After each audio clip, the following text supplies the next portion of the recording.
everyone, welcome back to the Earthdawn Survival Guide, a podcast for all disciplines, paths, players, game masters, casual fans, and diehard enthusiasts like Josh and myself. I am, of course, Dan. With me, of course, is Josh. Welcome to episode 40, everybody. 40. I'm glad you're here with us today, and glad whether you are just joining us or have been with us for the long haul. We were talking before we started recording and realized that we are about, at least as of this recording, like 6 weeks out of our 1-year anniversary of our first episode drop. Yeah. Many podcasts never make it this far. And we are still going and still going strong. So my second one did not. So this is my third. Third time's the charm. Yeah. But any suggestions on how we should celebrate that, listeners? Because at the moment, since we just discussed it, Josh and I have absolutely no idea other than continuing to do this and have a good time at it. So that's our anniversary surprise. So two questions then that we have sort of directed to you before we get to the questions from you lovely folks. We actually have a couple of questions that maybe you can contribute and perhaps help us out. One is if you have any ideas about what we could do as a special 1-year anniversary thing, that would be cool. The other is that we were talking about with the successful completion recently of the Iopos Kickstarter, and the physical books of that will be winding their way, actually as of the release of this episode, hopefully are already winding their way to our lovely backers. The completion of the Empty Thrones Kickstarter and the, hopefully by the time that this episode drops, release of the full PDF available to people on that. Backers, of course, have already seen the pre-release version of that, and feedback has been great. So we've had a couple of like successful and well-received books, where we as a development team are becoming a lot more comfortable and confident in our ability to provide high-quality content. Oh, and we have a third Kickstarter to start. And we have a third Kickstarter that just launched 2 days ago as of our recording. As of the release of this episode, will have been going now about 2 weeks, and we'll have maybe about a week or so left. That is for a print version of Champions Challenge, the Earthdawn webcomic, written and drawn by Don Higgins. And the adventures compiled into graphic novel format. Compiled into a book format. Don Higgins, the story of Bazette, a Kistulami to Scrang, who has not really fit in with the life in his village thus far, and finds himself somewhat unceremoniously thrust into a world of adventure. And already backed this one. Yeah, it's great. As of our recording, gimme. We were only asking for $1,000 on this because this is kind of a small one, but we're already at over 2,000 with like 23 or so days to go. Yeah, and stretch goals, of course, online. So if you had not been following the webcomic, the episodes of that, the pages of that, as they had been going up online over the past several months. You will get not only a print copy if you want to back for that, there is a PDF copy available, and it will also have hopefully all of the typos and misspellings and all of the other stuff that kind of slipped through the initial work on it in the new one. So, please, if you can and you want to, back that, spread the word and share the love. Anyway, Volume 2, Chapter 2, just recently started back up, on the website as well. So you can kind of go on with that.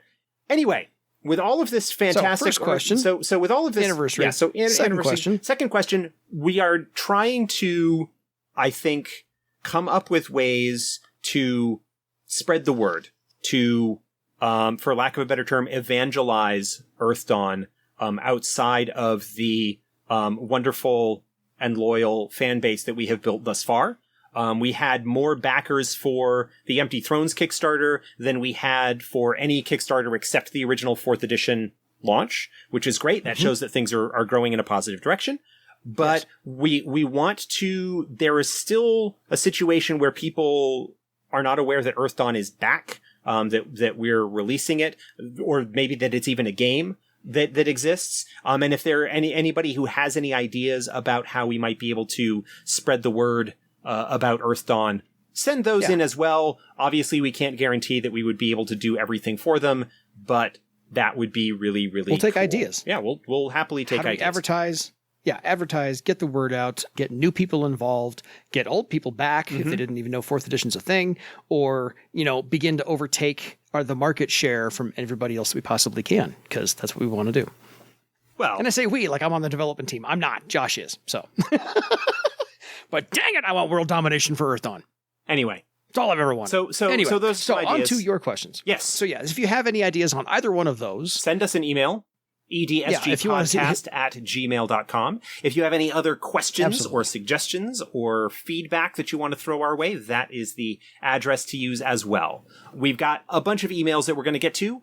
We had our first where somebody emailed in and had some questions, but requested that we not read it on the air because apparently they are questions related to their game that they are running and they don't want their players to hear our answers. So we will, by the time this drops, we will, I will have sent an email in reply to try and address those. But that's fine. If you don't want us to read an email on the air, just mention so, and we will accommodate you.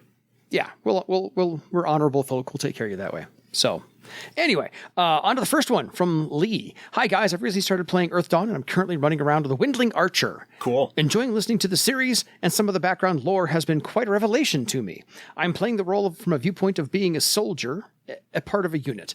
Pretty much from the way that one warrior can't form a very effective shield wall, so the melee players block enemy access to me. I rain down death and destruction from the rear.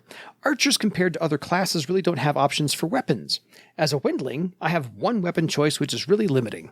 There aren't really options to encourage larger races to take the discipline. Troll archers are badass. Badass. Yeah, they are. We covered them because I'm playing alongside a troll archer. Yeah.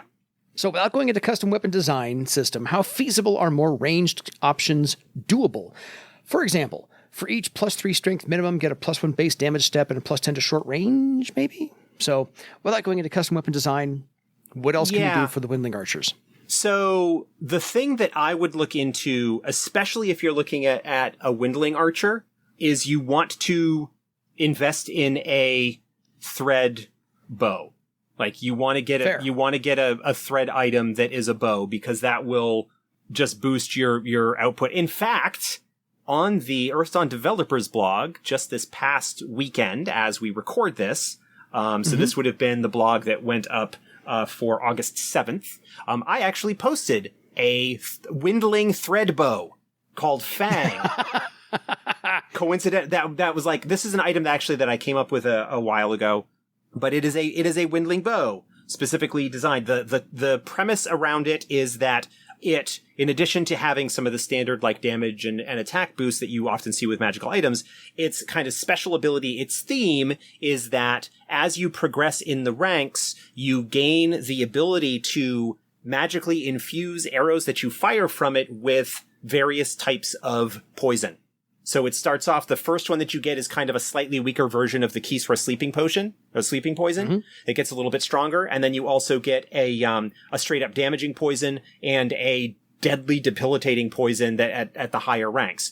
And so that is it's a bow that does that kind of stuff. So, but I would think for any archer, but a wielding archer especially, because wieldlings are limited in their regular weapon selections as well for like melee. If you're talking about a warrior or a swordmaster or a cavalryman, because of their size limitations, there are only so many weapons that they really have to choose from. And yeah, you're right. Aside from the blowgun, right? Basically the wielding bow is really the only other option that you've got. And so you really want to look at, and your game master should probably have available for you a threaded bow or items that will help enhance your potential situation there.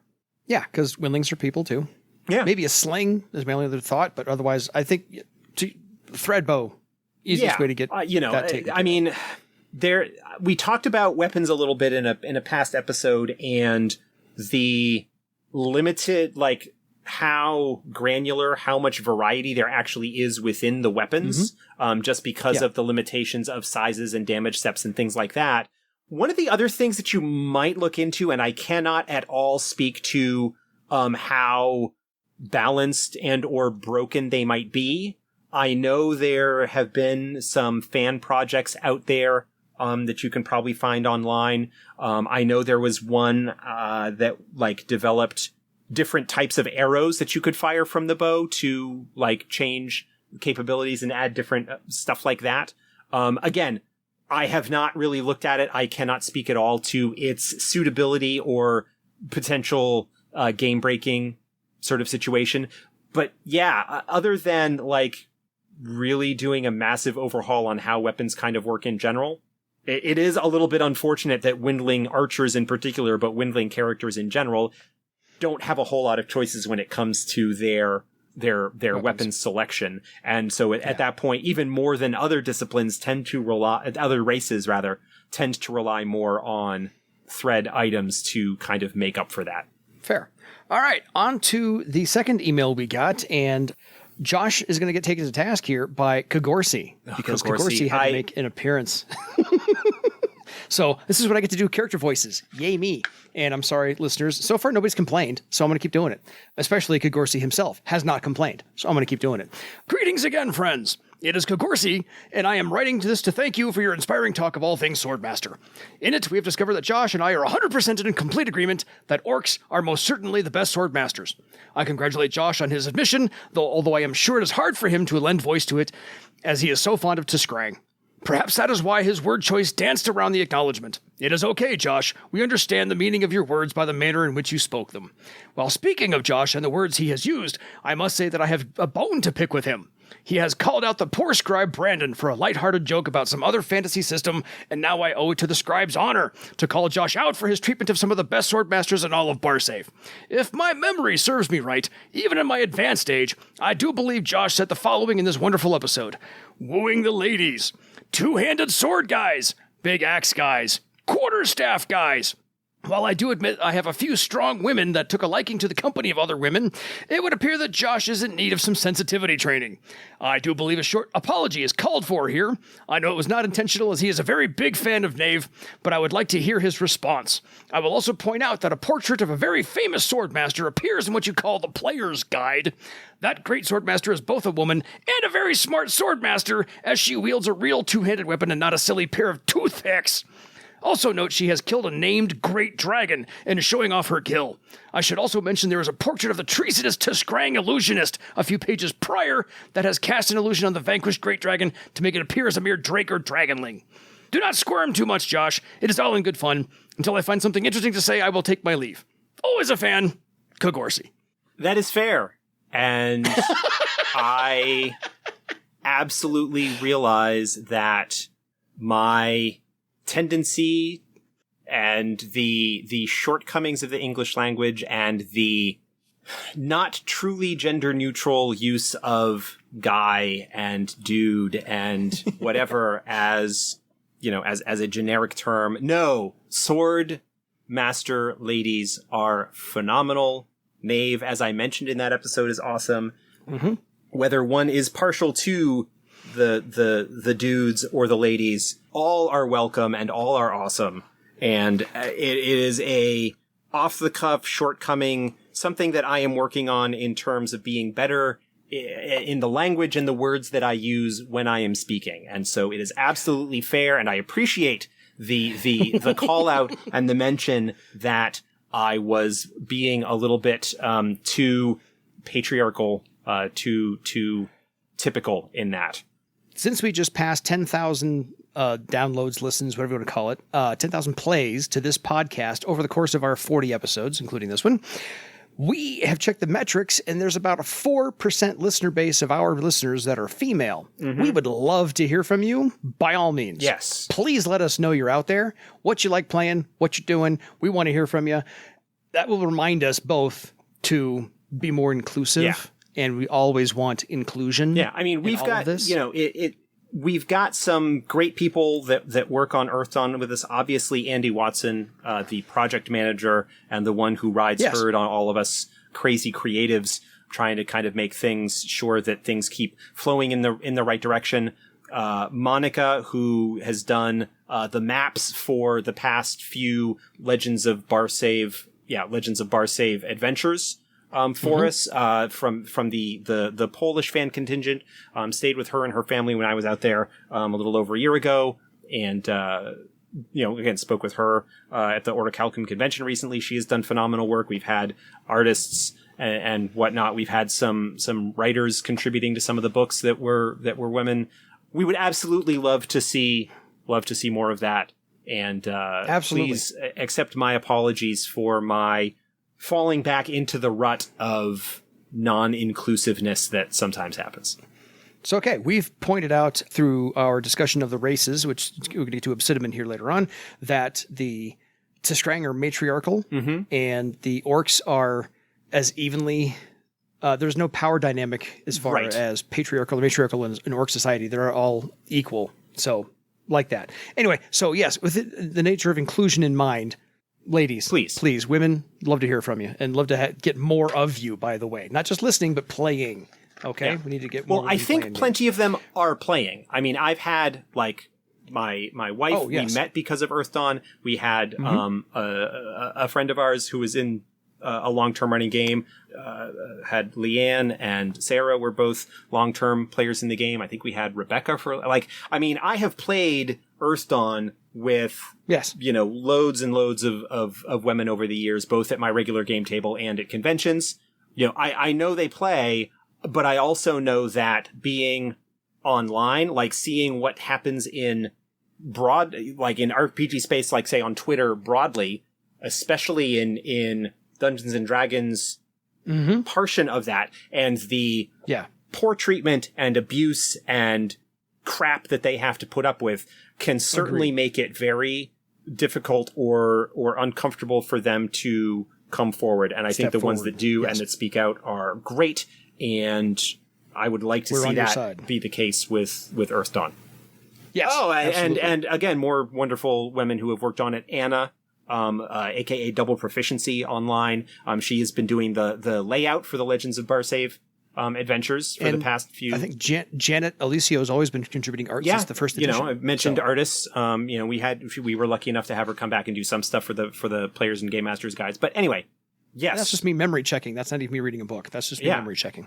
So, Brandon follows up. Says, got my group going finally. We are a few sessions in already. The missus is even having a good time playing her first tabletop RPG, and that is in part to the both of you, thank you, Josh, and me, Dan, a good game world. She is even asking to play more, so it worked out better than he had expected. I have liked the advice and discussions from the show, but now I have some questions from actual play I would like to run by you. Okay. The group consists of 2 casters, a troubadour, and a cursed warrior. He's rolled critical failures far, far too often and been a victim of exploding dice multiple times. So they ran into a problem where they wanted to fight a group of NPCs but not kill them. It seems to me that only melee can attack to stun. Is there anything a spellcaster can do in a situation like this? Not as written, unfortunately, but that is definitely something for me to take under consideration and actually maybe mention it to Morgan. It may be something that he has thought about and come up with a reason why, but it might be a case where we might just be able to make some spells that specifically do that. I remember illusionists are the closest. Well, yeah, like a sleep type spell, or illusionists with their illusory damage can't actually kill anybody. They still kind of actually do damage, but you can't kill anybody with an illusion spell. But my wizard had sleep, and I just touched somebody, they fell right out. So that was, I don't know if that spell got ported back into 4th edition or not, but I remember that one specifically working. I didn't hear it. The sleep spell in the wizards. Yeah, it is not, as far as I'm aware, currently in the talent or spell selection for wizards. I hadn't looked in a while. Doesn't look like it. Oh, no, it is. Okay. It's a 6th circle wizard spell. Whoa! That's one or more characters into a deep sleep. Okay. So, yeah. I can definitely see that as an option, as something that might be worth exploring as, like, start doing some additional spells and whatnot. I think rather than have it be an option that you can do, like attacking to stun with weapons, there would be specific spells that you would bring to bear to not kill people, to subdue or stun them or whatever. Fair. He did say his party did find success after emptying the good old karma pools, but just wanted to hear if there's anything we could add to that, and so Josh will get on that. The players are all happy with their discipline choices, so he doesn't want to change any of that for balance reasons. If there are problems in the future, I would rather just adjust that on his side of the Game Master screen, and I don't blame you at all. Let the players play. You alter your mode for them. On another note, I simplified a lot of the rules for dice rolls for the first half of our session, but to my surprise, everyone was really quick to adjust to the normal rules, and they much preferred them. I'll add combat options and such soon as they seem ready for most of it. Is it ever too early for thread items? As they scale with thread weaving, I think I might start giving them stuff as soon as they shouldn't be overpowering. So, is it ever too early? No, I don't think so. You know, in earlier editions, when most disciplines didn't get access to thread weaving until 4th Circle, an argument could be made to hold off on providing thread items until they could actually do something with them. Although providing them a little bit early so that they could, you know, have maybe the first key knowledge known when they get thread weaving and be able to use it right away is worthwhile. Absolutely. Yeah. But no, I don't think it's ever too early to introduce thread items to the group, especially if they are becoming comfortable with the stuff that they've got as new players in their first circle or whatever. Then introduce that stuff and start going from there. Yeah, I think even Harry Potter got the Cloak of Invisibility in the first book? I guess. So, I mean, something like that. It has been a long time. It has been a long time since I've read them. Fair enough. I was referring to the movie, but anyway, that's just me. So, also wanted to say he enjoyed the Swordmaster episode a lot, but we forgot to mention his favorite Swordmaster in the movies. That would, of course, be Doc Holliday from Tombstone. Taunt and impressive display at their finest. Yeah, Tombstone is a great movie, and fantastic. That is an absolute phenomenal performance by Val Kilmer in that film. And the reason that it was not utterly quotable, that it didn't come to mind, I think, is because it's a Western. Yeah, and he uses guns, not swords. That's and he uses guns, because he uses guns, not swords. I mean, if you're going to go that route and say, okay, well, let's take another great Swordmaster inspiration character that you can have from the Westerns. Sam Raimi's The Quick and the Dead, very underrated film. Sharon Stone's character in that, or at least there's some characters in that absolutely would be considered Swordmasters, but in the cowboy gunslinger. Yes. Yeah. No, good suggestion. Good suggestion, Brandon. Great flick. No, love it. Thank you, Brandon. He'll refrain on going on a rant about dual wield, even though he despises that legacy from D&D, and we can't seem to get away from it in RPGs and movies. It would be selfish of him to get Josh to devote any time to it, as he realizes he's in the minority in being opposed to dual wield. But thanks for all the good advice and the discussions. Keep up the good work. Thank you, Brandon. Brandon has a follow-up email where he says, sent out an email yesterday. I just listened to this week's episode this morning. Just wanted to clarify that I hold no ill will towards either games like Pathfinder. He's in complete agreement with Josh and Corey on that matter. His humble apologies. When he says anything like that, it is merely in jest, and things like that are hard to convey through text. He even intends on playing in his friend's Pathfinder game for what it's worth. And he just remembered that Kagorsi and he are renowned for having asses and mouths that are smarter than the rest of their bodies. Thank you, Brandon.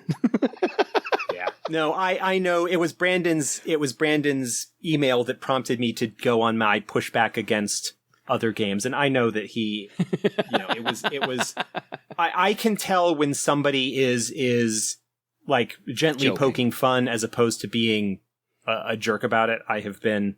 Yeah. I can tell. We're not inured to it. No hard feelings, at all. Keep Brandon, coming, appreciate Brandon. that. Keep them coming. Keep them coming. Yeah, the whole dual wield thing. I don't know that it's so much a legacy of D&D on the part of the Swordmaster as it is the sort of iconic style of the rapier and dagger, rapier and mangoche style of fencing duelist kind of thing that I think plays a lot of influence into the Swordmaster. It's just that because of the way that action economies work in RPGs, dual wielding tends to be a common route for the combat system to be broken. Yeah. I look at dual wielding like eskrima sticks for Filipino martial arts. I've seen it in The Perfect Weapon. I've seen it with Steven Seagal in one movie, and even Bruce Lee did it once upon a time as well. So I look at dual wielding as far as that's concerned. But yeah, two sticks, not two swords. Yes. Drist Do'Urden has a lot to answer for. And we will leave it right there. We will leave it there. People who know what I mean know what I mean, and we'll go on from there. Oh, yeah, we do, and we'll let that one lie. we're good there. Follow-up from Lee, I believe, unless it's a different Lee, which is entirely possible, but who knows.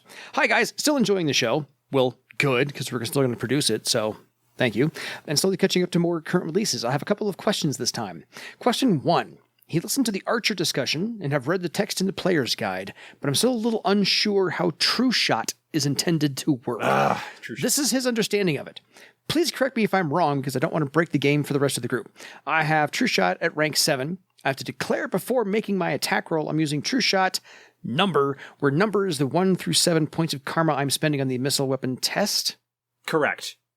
Okay, so if he declares True Shot using 4 points of karma, does he add all 4 dice to the dice pool in one go? Yes. 4 dice in this example. And can he still add 1 karma die as normal to the melee weapons test for a total of 5, missile weapons test for a total of 5 dice?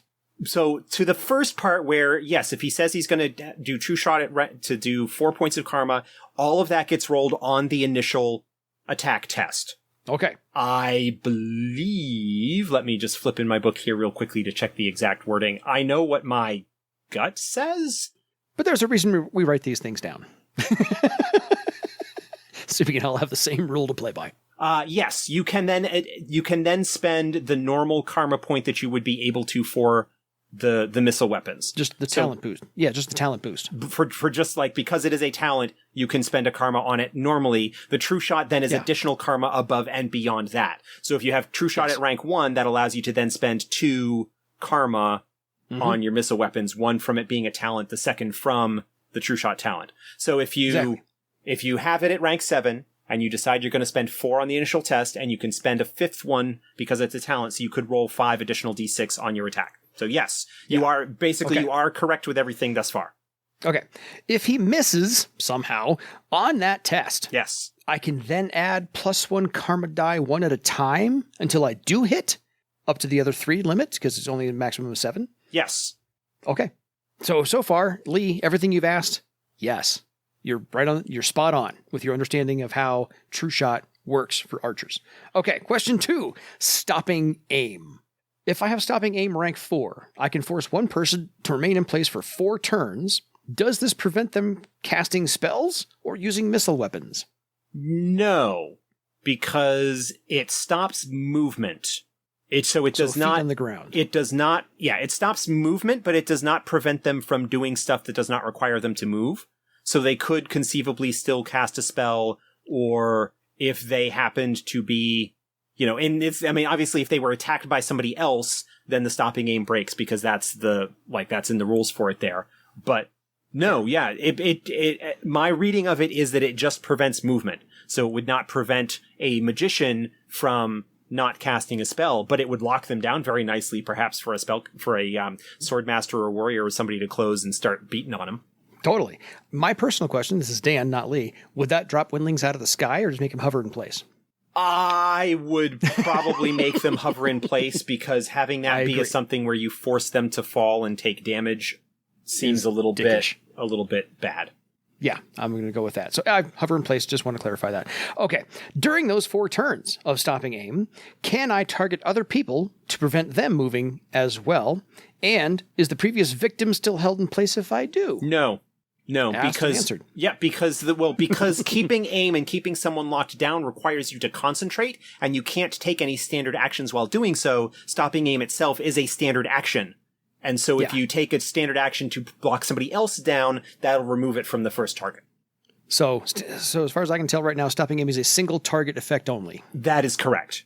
Okay. Yeah. Clarify that as well. As written as the talent, that is correct. Cool. So if I hold concentration on a single target for more than 4 turns, when does their 4 turns of immobility begin? When I initially target them, or when I release my concentration on them on turn 5 or more? I hate timing questions. Fair. It's the same sort of situation that we ran into when we were trying to figure out, like, how long do the penalties from spells last? Like, if they've got a duration of X rounds, because people's relative position in the initiative order can change. Mm-hmm. Like, yes. If to do an example, let's say that like a swordmaster acts first in a round, and then a magician goes and casts a spell. that provides a penalty to the Swordmaster. And then in the next round, just because of the dice, the Magician goes first. Does the spell expire when the Magician's turn is up, or does it last? That's why in a lot of cases it's the spell's description say until the end of the next round or whatever, so that you are guaranteed to get at least one round of use out of the ability. Yeah. I would be inclined to say that it would lock the target down for 4 of their actions using the number in the example. That's probably the way that I would handle it. Okay. The rules on the timing on that are not clear. And I just know that it is annoying to do something and then because of the vagaries of initiative rolls end up not really getting any benefit from it. Mm-hmm. So I would be inclined to have you need to spend 4 of your actions concentrating and the target is affected by that for 4 of their actions. Unless things seem really, really weird just because of the way that initiative rolls end up. Yeah, I'd go along with that. Like I like the way that 5th edition Dungeons and Dragons has the 1 initiative roll at the beginning of combat and it just cycles through everybody every round so that everybody gets a turn before you get your next turn kind of thing. Yeah. And people often ask about, well, what if we just have fixed like we do 1 initiative roll and everybody then gets the same initiative and you cycle through. Problem with that in Earthdawn is that you've got talents like Air Dance and Tiger Spring and things like that you need to figure out how those interact with that new initiative paradigm. And I have not put any effort into figuring that out. So until that changes, we'll go with this. So Josh, switch gears to group pattern threads real quick. Yeah. So, on an unrelated note, in more recent podcast, smile, does this mean group members can gain a +1 to 5 bonus to damage, adding talents like critical hit or crushing blow for group thread patterns? Yes. See? Had a feeling that was easy. Cool. Yep. Thank you, Lee. Hopefully that answered it, because you were right on everything, Lee. So the way you interpreted stopping aim. True shot. You were right on, you were absolutely, you had the right ideas, man. All as well.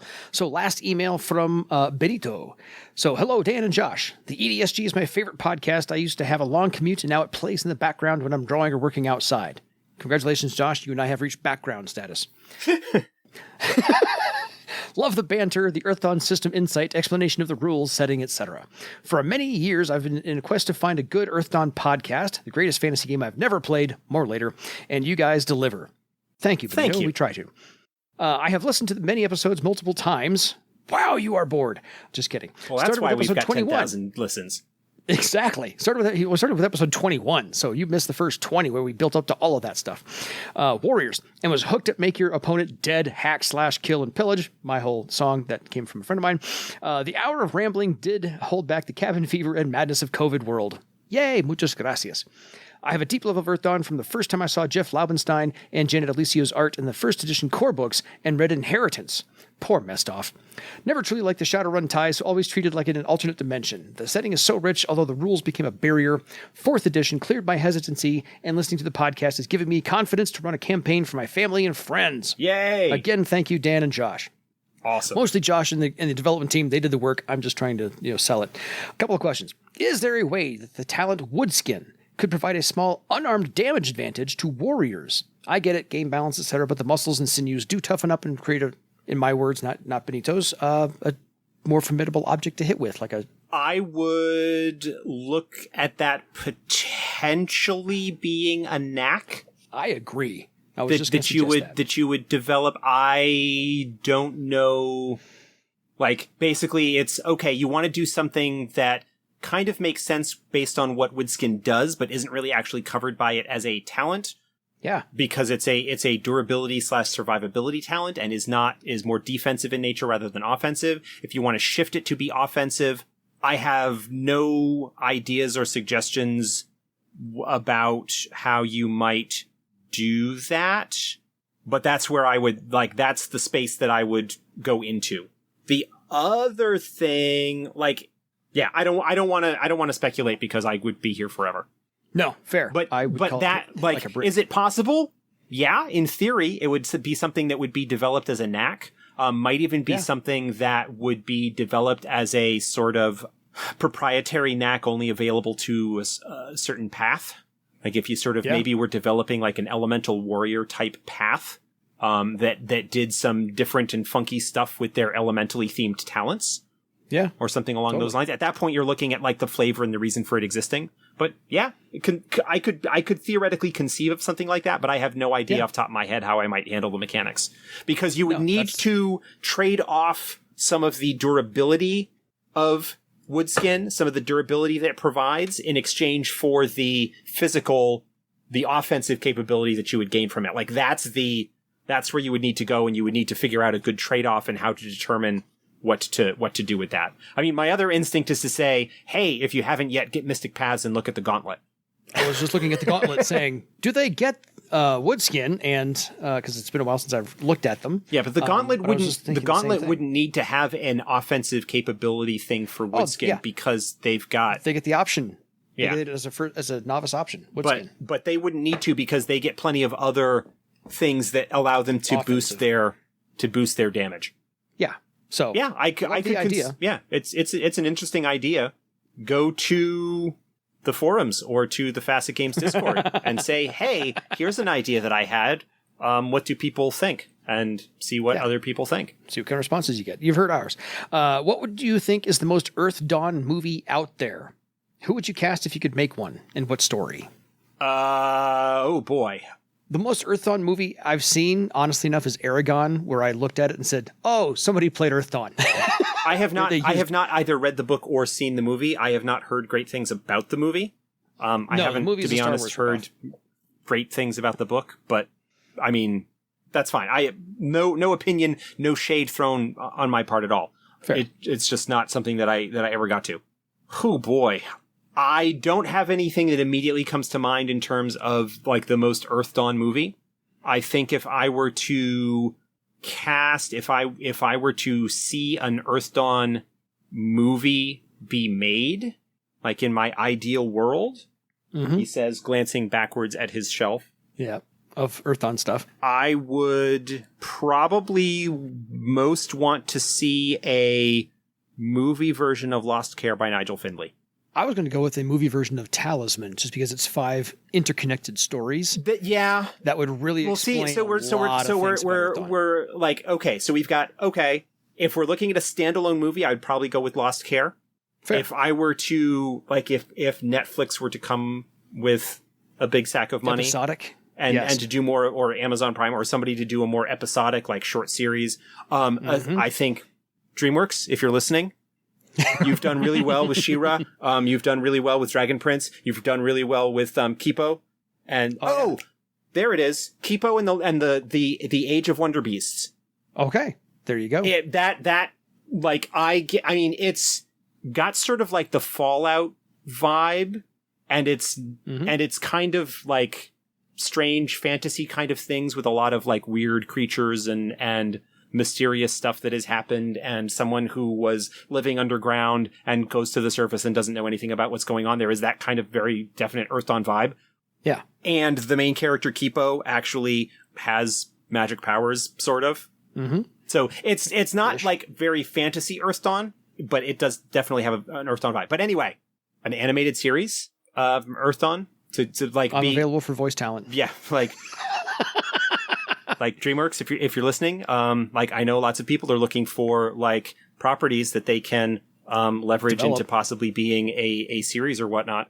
I am happy to. I'm sure that we would love to take money to license it, and I would be happy to consult on developing a story. But if you're looking at an animated, like at a series, at an episodic sort of thing, I would actually like to see something more original created. Yes.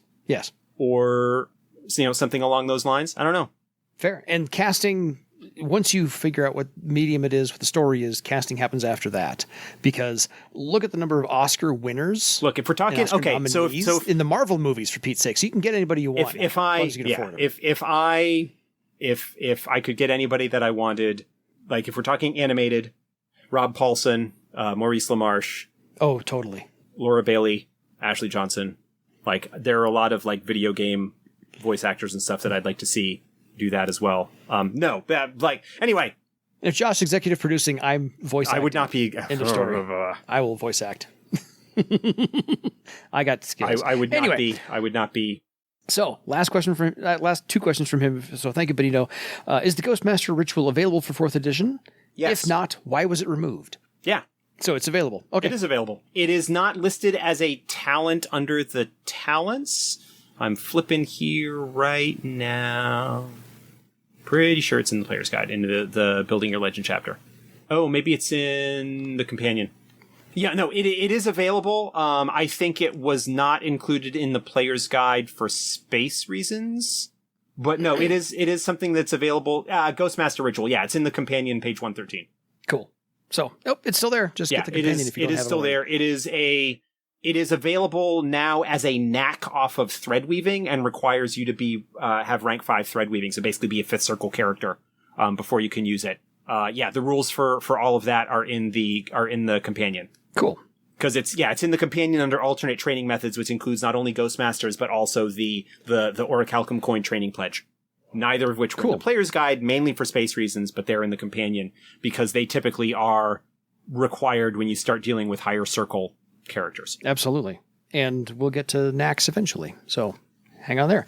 So Benito's last one, he did actually include some art for Josh and myself to take a look at, which is very cool stuff. Yes. I really enjoyed that. I will awesome. download those, and when I post the link up on this episode on the podcast Twitter feed, I will put his I will write him back and say, is it okay if I don't remember whether he mentioned it in the email, if it's okay if we share the cool art. Yeah, because we've got a week or so between when you're hearing this, when we're recording this, and when we're actually going to present it. So we got some time. So otherwise, Benito, we love your art. We'll see if we can share it. So say yes, and people will see your stuff. Otherwise, last question. Are the Tiskrang dragon-related, created, or sired? Depends on who you ask. The true answer to that is unknown. The Tiskrang in Barsave have legends that have them as, we've got the dragon of the river and the dragon of like Tishlome and the dragon of the sun and things like that. And House Sirtis, I think, has a story that they are descended from dragons and whatnot. That is certainly a possible interpretation. It has not been definitively answered in any way. And I don't know that we will. My Tiskrang is related to a dragon, but that's my character. So at least I want him to be. He aspires to be. So we go with that. So I don't think I actually hit my my little knack on the beginning of the episode. So now it's time to all things biogeological, and we can talk about Obsidimen. Yeah, Obsidimen. One of my absolute favorite, if not my favorite, race in all of Earthdawn. They are certainly unique. And that was my point to start off with, is I played Shadowrun to begin with, and they had the 5 races. Dwarves, humans, orcs, elves, and trolls. And so when I picked up Earthdawn, I saw those exact same 5, but the 3 new ones really caught my eye. Windlings, Tiskrang, and Obsidimen. And 2 of those are my favorites, the Tiskrang and the Obsidimen. I have more Obsidimen characters than I do Tiskrang characters, which is saying something for me, because I love Tiskrang. But Obsidimen fill that role. Since we talked about gender inclusion earlier, with asking all of our female listeners to write in, Obsidimen hit that unique bent where they're genderless, essentially. Biologically speaking. Yes. Because they don't reproduce sexually. So it is now time for the obligatory mention. Obsidimen are great. They're more than great. They're great. Obsidimen are awesome. Yes. It's not it's meant to be a gender neutral term. It is. But they just refer to themselves as Obsidimen for no other reason than it's just the nature of the word, more or less. So they're somewhere between playing a golem and playing an earth spirit that's walking around, because they are imbued with the astral sense of the planet Gaia itself, in my view. So they're birthed from the side of a mountain or inside a cave or something along those lines, and it is the physical representation of the Earth's will on this planet. That's how I view my Obsidimen. Yeah, anyway. that is definitely a good way to approach it. And because they do not reproduce biologically, they, depending on your character, if you're playing an Obsidiman, could be completely uninterested. They could be Fascinating, Captain. Fascinated by it in that, kind of way, but to like spread the inclusion flag, to wave it proudly and wildly, just because Obsidimen do not have a biological reproductive system, right? That does not mean that there are examples in Earthdawn of Obsidimen who identify or present as male or female, or, you could go gender neutral. You could go absolutely sort of bi or gender fluid. There's a lot of opportunity there to explore and look at that. And you can always present that within the framework of the Obsidiman curiosity and interest in the ways of other Namegivers to be exploring that on their own. Yeah. And much like I talked about the Tiskrang and like romantic relationships that they might form with other Namegivers, even though they can't necessarily biologically reproduce, there is nothing I would think that would prohibit an Obsidiman from forming romantic relationships with other Namegivers. I think in the case of an Obsidiman, depending on how deeply you're going to be playing the relationship with their life rock and the others that are born from it, that is a kind of deep spiritual connection that might make it very difficult to have a romantic relationship in the sort of traditional sense that we think.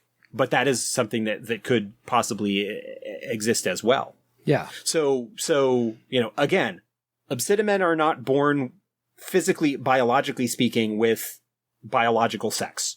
But that does not mean that there is not plenty of space to explore gender presentation and gender roles and all that sort of thing within the space of the Obsidimen. Absolutely. And so this was way ahead of its time back in 1993. Yeah. I don't think that... Absolutely. I think that I don't know how much of the awareness of such things was... Like, I don't think they intentionally wrote that into the presentation of Obsidimen, but I think it is fine for you to interpret that now. Yeah, absolutely. Absolutely. I think that the development of the Obsidimen culture and biology and all of that was as a result of, this is something that's a little bit different. Kind of taking some initial starting points and assumptions and kind of spinning out from there and going on that, but that doesn't mean that we can't take that and say, hey, this is actually, like, in its own way, really cool and potentially inclusive and whatnot. Yes. My favorite quote, because I went through the Denizens of Earthdawn Volume 2, again, just to go over the Obsidimen before we got to this podcast, and my absolute favorite thing, not absolute, one of my favorite things in there is that the nature of Obsidimen is to learn all things and try to discover the nature of the universe. Do you have any other questions? That's it. Tell me about Obsidimen. That's us. That's what they want to do. Learn everything they can. Yeah. They include everybody. They don't hate any other races. They're welcoming of every single other race in the entire game because they just want to study and learn and appreciate everyone. And that's a really cool thing. They don't have any bias toward any other Namegivers or creatures. And so I found that just one of those, they're the most accepting of the races in all of Earthdawn. Yeah, they can be. Yeah. So, and that's on a generality because, of course, anybody can be corrupted or play the characters as you want to. But so let's go biologically real quick because we've been asked in the past about certain other bodily functions of Obsidimen. So let's just go through a couple things. They have blue blood, not red. They do eat, they do breathe, not as much food as you think. They really don't like to eat animal meat much at all. They're mostly vegetarians. So they appreciate and eat things from the earth itself. Yeah. So anything that's grown. And their skin color varies like stone. So granite, marble, jade, redstone, limestone, all those fun things.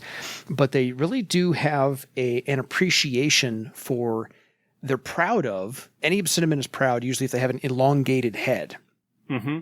And I looked this up. In human culture over the past thousands of years, cranial deformation is actually a thing, and they can simulate that on human beings. The Vanuatu, the macrocephaly, as reported by Hippocrates, the Huns and the Elans, and the Kushan Empire all did this practice of elongating the skulls of human beings from young age all the way through their maturation. And so if you want an example of what that kind of looks like, A, most of the art's in the book of the Obsidimen, but B, you can go find some archaeological pictures somewhere online for any of those. And that's just kind of something cool to look at for the artwork as well, as they appreciate an elongated skull. Yeah. Obsidimen are large. Yeah. I mean, aside from the whole discussion that we had about gender, yes, they otherwise, for the most part, have the same needs as any other living thing. They breathe, they sleep, they eat, they can drown because they can drown because they can't. Well, when you're a half-ton rock dude or rock lady or rock, presenting whatever, that swimming is not something that you are capable of doing. No. Nope. You do sink. Nope. No, you sink. Like the Titanic. And your theme song really should be written by the Rolling Stones. I'm just kidding. Very, they are not as tall as trolls. They do tend towards the 7 to 7.5 foot height on average. But they tend to weigh, like I said, about half a ton, which means that they are very dense and tend to appear very like sort of blocky and squat, and for lack of a better term, they're bricks. Yes. To use the comic book term. They're the brick strong guy from X Factor. Absolutely. The mutants would be an Obsidiman type build, although he's a little bit more extreme depending on the artist that's depicting drawing it. Yeah. But very Hulk. Very, very sort of, Hulk-like in terms of just a lot of physical mass and bulk. Well, there you go. Fantastic. There you go. Ben Grimm. Yeah, something like that. The other interesting thing about the Obsidimen and all the art, of course, is very consistent in all the books. They don't have an iris or a pupil to their eye. So, a pupil or a white, actually. So all they have is the color of the eye is the same color uniformly throughout. Yep. So you really can't quite tell where they're looking. Yeah. Which is always fun to play. But the view from Obsidimen toward their role in the universe is, and this is the quote I got, the view of the Namegiver's place in the universe is less grand than many people choose to believe. But the Obsidimen are not fatalistic. They just know that they are one tiny infinitesimal speck among the grand dance of the universe. And so they know what their place is when they show up. And they do show up fully formed. They don't have an infantile stage. They never change size. So they emerge on this earth that size, and they will die that size. Right. And that's pretty much it. Barring disaster that, removes a limb or something along those amputation. lines. Yeah, things like that. But the other aspect I love about Obsidimen is that they are calm and they proceed in a 9 times out of 10 very rational manner. They just kind of absorb all the information, and then when it's time to take action, they can be as swift as anybody else. They just are more contemplative and good-natured and unassuming than anybody else. And so it ascribes to me a different role-playing aspect to my characters that I play. Yeah. So I get to talk a lot less, listen a lot more. Personality-wise, I'm thinking of, what's his name? The Goa'uld from Stargate SG-1, the one who was part of the team, if you ever watched that show. Yeah. Didn't watch that one. People who have watched it will know that I'm talking about. Played by Christopher Priest, I think was the actor's name. But the Goa'uld were... So have you seen the Stargate movie? Yes. Okay. So the Goa'uld were the servants that had the headdresses on. The headdresses on. Okay. Yeah. In the series, they get expanded a little bit more. They're basically a slave race of the masters. Mm-hmm. And the Stargate SG-1 team has a Goa'uld that is basically a member of the team. And he is a very, sort of almost, I don't want to say Spock-like, but that's a very similar kind of, very sort of rational and calm and thoughtful approach to things. But when their emotions get roused, they can be very... Yeah. I find it more of an internal character for me to play. And so it's easier to play. We're in the world of online role playing at the moment.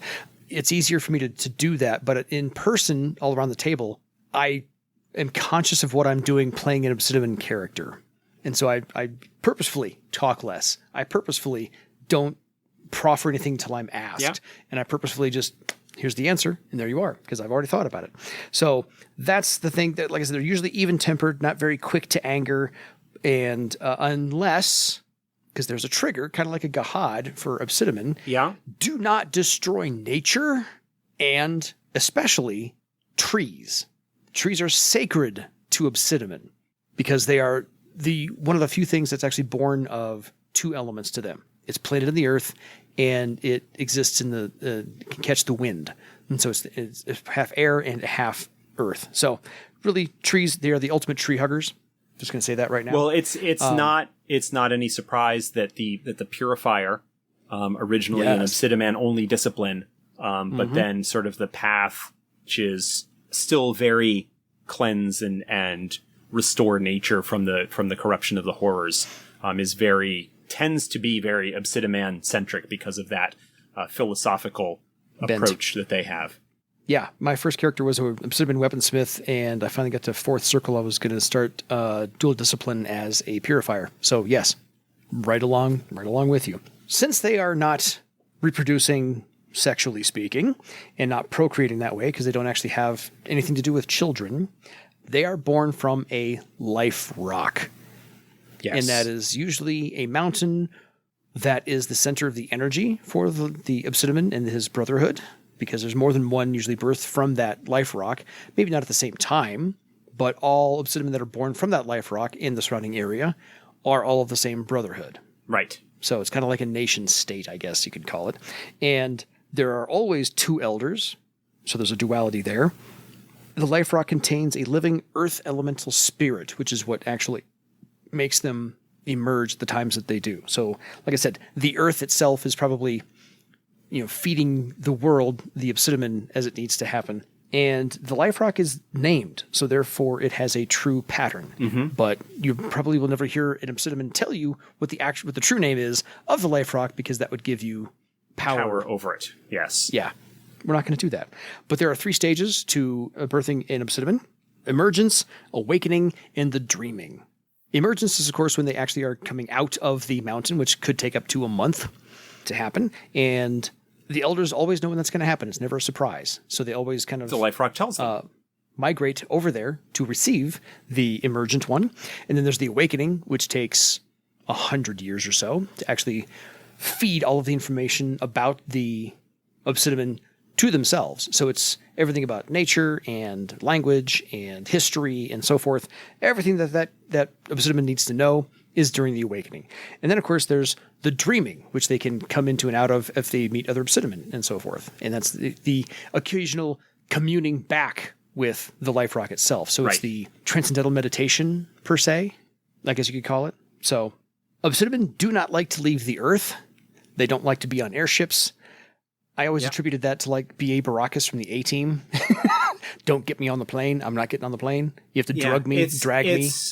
It's less a sort of fear of flying the way that it was with B.A. and more of an Obsidiman that is not in contact with the earth will perhaps feel a lack of connection to things.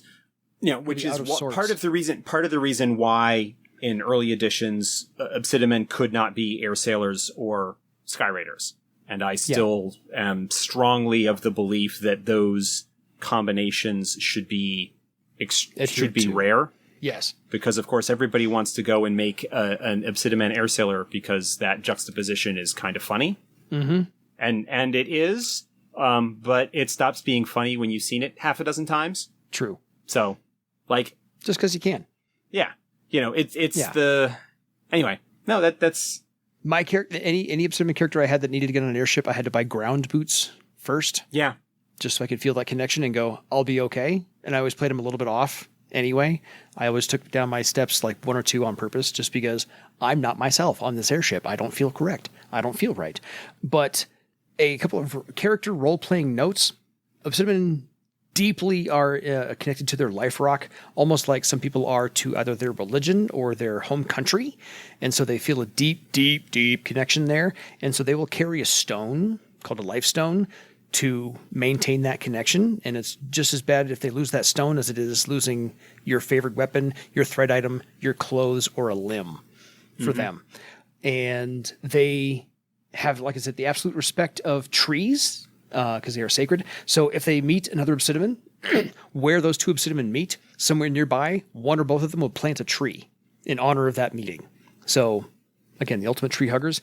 And otherwise, Obsidimen, when they meet each other, will share spring water. But they will almost never share that with another Namegiver unless that bond is incredibly deep and long-lasting. Because to them, that is the purest of pure drinks ever. They'll share with you a beer, some wine, some ale, some tea, doesn't matter. Milk, whatever. Spring water? Nope, Obsidimen only.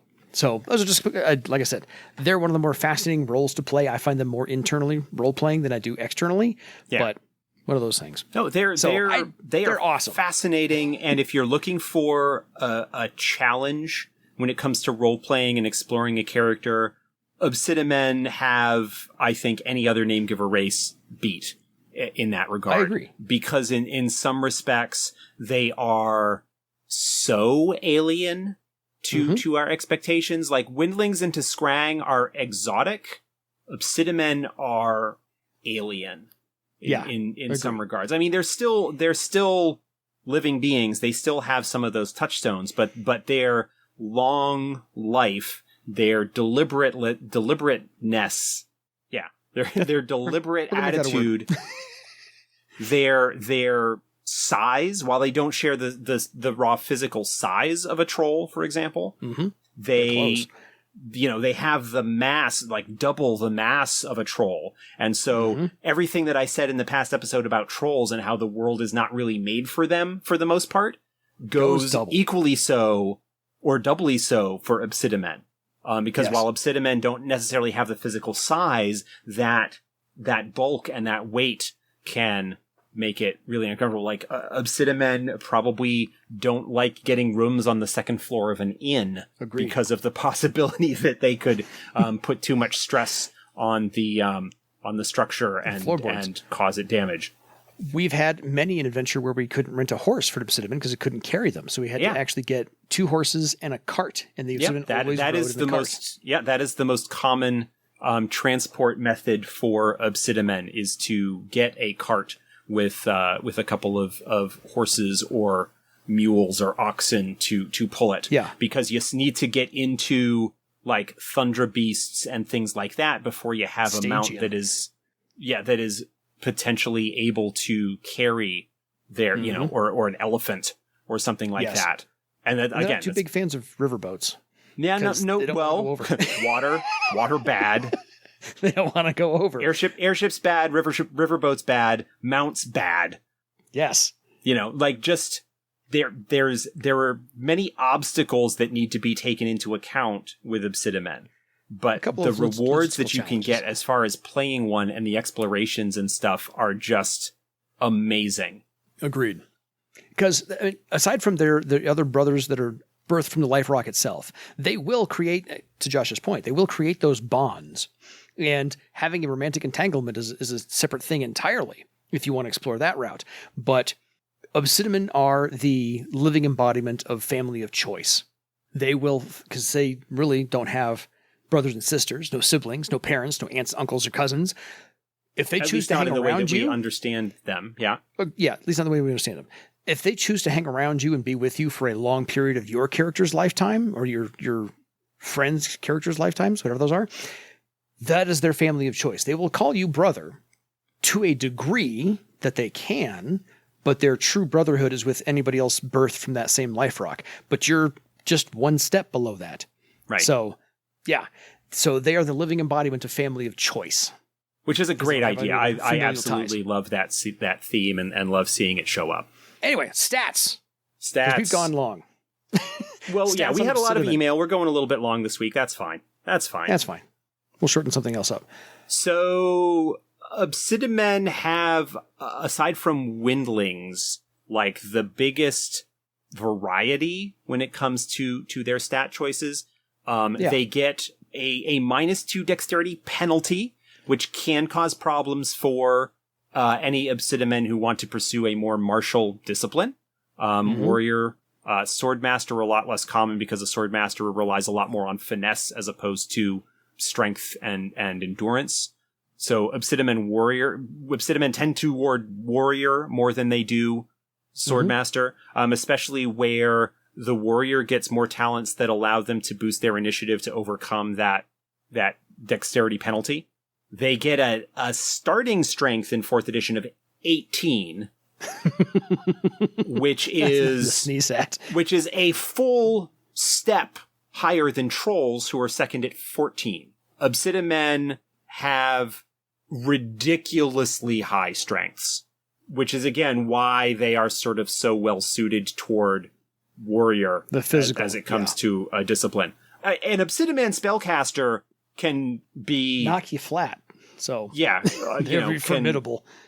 Can be very formidable because at that point, like, you don't need to put any points into strength. You may not need even put any points into dexterity.